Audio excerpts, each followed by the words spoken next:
बेटी बेटों से कम नहीं होती। ऐसा ही उदाहरण हमारी जोधपुरा की बेटी चेतन यादव ने दिया है। वो क्षेत्र ही नहीं अपितु डिस्ट्रिक्ट लेवल नहीं, राज्य स्तर पर भी जाकर उन्होंने क्षेत्र का नाम रोशन किया और मेडल जीते हैं अपने क्षेत्र के लिए। हमारे साथ चेतन यादव है जो कक्षा 12 में पढ़ रही है और आज उनका एग्जाम था। एग्जाम देने के बाद अब वो जयपुर प्रस्थान करेंगी और आगामी जो राष्ट्रीय चैंपियनशिप में जो उनका सिलेक्शन हुआ है उसके लिए वो पटना जाएंगी। हम उनसे बात करेंगे किस तरीके का उनका अभी तक सफर रहा है और किस तरीके से इस दौड़ प्रतियोगिता में वो भाग ले रही हैं। चेतन, सबसे पहले मैं आपको बधाई शुभकामनाएं देना चाहूंगा जिस तरीके से राष्ट्रीय चैंपियनशिप में आपका वो हुआ है, सिलेक्शन हुआ है। अभी क्या है पूरा कार्यक्रम आपका? अभी तो मैं जयपुर जाऊंगी, फिर कल सुबह की 5 बजे की मेरी ट्रेन है राजगढ़ के लिए, वहां मेरा कैंप है। फिर कैंप के बाद 6 से और 9 तक पटना में मेरे नेशनल है। आपका राष्ट्रीय चैंपियनशिप में सिलेक्शन हुआ तो कैसा लगा आपको? आपको विश्वास था कि मैं इस चैंपियनशिप में मेरा सिलेक्शन होगा? हाँ, मेरे को पूरा विश्वास था क्योंकि मेरी प्रैक्टिस थी। कितनी देर आप इस चैंपियनशिप के लिए मेहनत कर रही थी और कहाँ ट्रेनिंग ले रही थी? मैं इस साल तो जयपुर थी, लेकिन इससे पिछले साल मैं यहाँ गांव में प्रैक्टिस कर रही थी 2 साल से। कितने घंटे आप ये दौड़ वगैरह करती हैं, जैसे एक्सरसाइज? 3 घंटे सुबह, 3 घंटे शाम, दोनों टाइम सुबह शाम। डाइट में अगर अपन बात करें तो क्या रहता है आपके डाइट में? तो डाइट में तो नॉर्मल दूध, मतलब देसी डाइट होती है अपनी, ज्यादातर दूध, ड्राई फ्रूट्स और अंडे, दलिया। तो आज अब शाम को अब यहाँ से जाने वाली है नारायणपुर से, तो कल जयपुर जाएंगी, फिर जयपुर से फिर 5 बजे की ट्रेन है सुबह, वहाँ चूरू राजगढ़ के लिए, वहां से कैंप है हमारा। फिर 1 को हम जाएंगे पटना। ट्रेनिंग वगैरह जो चल रही है किसके सानिध्य में चल रही है आपकी अभी दौड़ वगैरह की? जो अब तो मेरी जयपुर चल रही है, वैसे मैं मेरे भैया ही करवाते थे स्टार्टिंग से, उन्हीं के सानिध्य में चल रही है। इस स्टेडियम में तो मेरे कोच साहब है सुरेंद्र सर, वो करवाते इस टाइम। तो लगता है आप अब की बार मेडल जीत के आएंगी क्षेत्र के लिए या राज्य के लिए अपने? हाँ, कोशिश करूँ। कौन से इवेंट्स है आपके इसमें? अब मेरे नेशनल में 1500 और 800 मीटर है, दोनों इवेंट।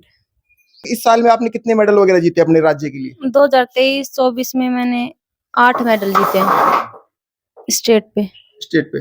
दौड़ में कितने कितने मीटर की दौड़ वगैरह में? 3000 मीटर 1500 में।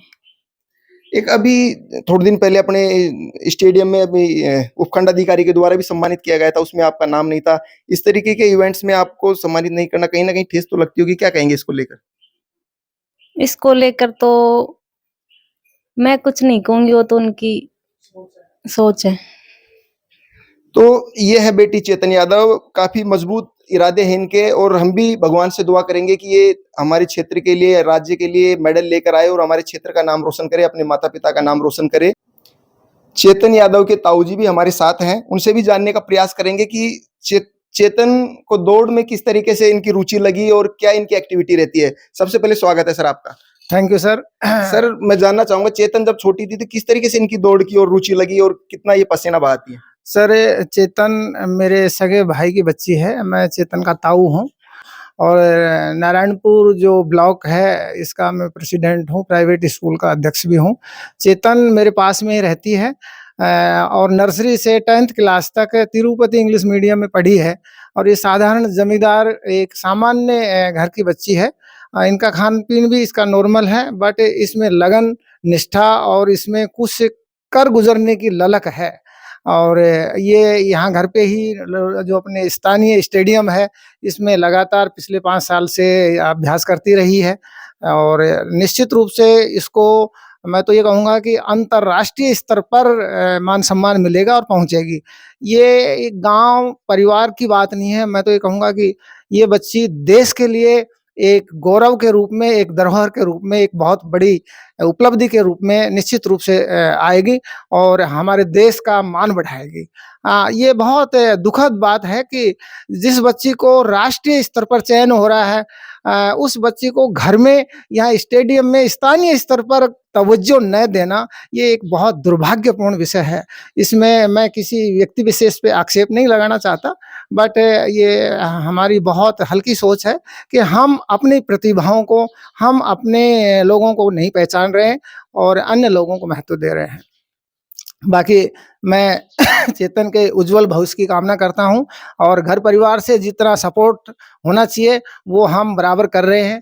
मैं हम हमेशा इसको बच्ची के समान मोटिवेट करते हैं, प्रोत्साहन करते हैं और हमें पूरी उम्मीद है कि एक दिन गांव स्टेट की बात नहीं, इंडिया का प्रतिनिधित्व करेगी चेतन। हमें पूरी हम भी ये सोचते हैं कि इंडिया का प्रतिनिधित्व करें और क्षेत्र का नाम रोशन करें। चेतन, एक बात और जानना चाहूंगा, बेटा बेटी में काफी फर्क समझते हैं लोग, आपको कहीं ये महसूस हुआ कि मैं बेटी हूँ, मेरे को बाहर नहीं जाने अंदर जाने, ये कहीं महसूस हुआ आपको? ऐसा मेरे को कभी बिल्कुल महसूस नहीं हुआ, क्योंकि मेरे भैया भी स्टार्टिंग से स्पोर्ट्स में थे और मेरी फैमिली, मेरे ताऊ पापा सब अवेयरनेस है इसके बारे में, गेम के बारे में, तो इन्होंने कभी बेटा बेटी को अलग नहीं किया, सम्मान माना है। जो लोग पहले ही हार मान लेते हैं, बेटियां जो बाहर नहीं निकलती हैं पहले हार मान लेती है, उन बेटियों को क्या कहना चाहेंगी आप मैसेज? उनको तो बस यही कहना चाहूंगी कि वो अपने को लड़का ही समझे, लड़की ना समझे, हमेशा हर कंपटीशन में, और हिम्मत बना के रखें। तो ये थी चेतन यादव, जो कि राष्ट्रीय चैंपियनशिप में इनका अभी